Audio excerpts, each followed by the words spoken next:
So the advantage of the green bike lanes is that it really clearly defines the roadway space that motorists need to dedicate to bicyclists. So in this case, the bicyclists are kind of guided properly where they need to ride, and you see really good compliance in the people that are riding behind us on the way to school. It's very intuitive, so even younger bicyclists, like all the students passing by, kind of know where they need to be. And it really highlights that space on the roadway that we want bicyclists to be in and for vehicles to stay out of. So in this specific part of the green lane installation, we used a broken bike lane lane detail with green material in it to highlight the space where vehicles would get out of the through lanes to get into a dedicated right turn lane. And so we wanted to make sure that it was a clear definition of where interaction or mixing of bicycles was allowed. And here you see a vehicle that wants to get into the right lane, but they're yielding to the bicyclist knowing that the bicycle was coming, and they waited until the bicyclist moved before they got into the right turn lane.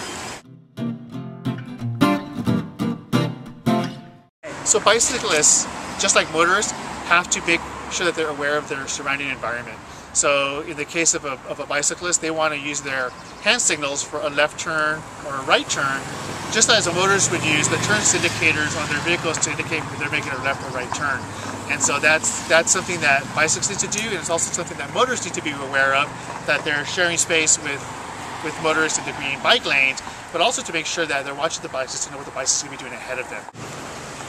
So bicyclists also, now have a clearly defined space, but they need to continue to inform motorists of what's going to be happening ahead of them, what their movements are. Here you saw this bicyclist indicate that they're staying in the bike lane, going to be ready to make a left-hand turn, and he's using his hand signals to gesture what he's going to do. Bicyclists should also respect the rules of the road. You see how he stopped to stop just like a bicyclist should. So here again, this is a good indicator of people properly sharing space.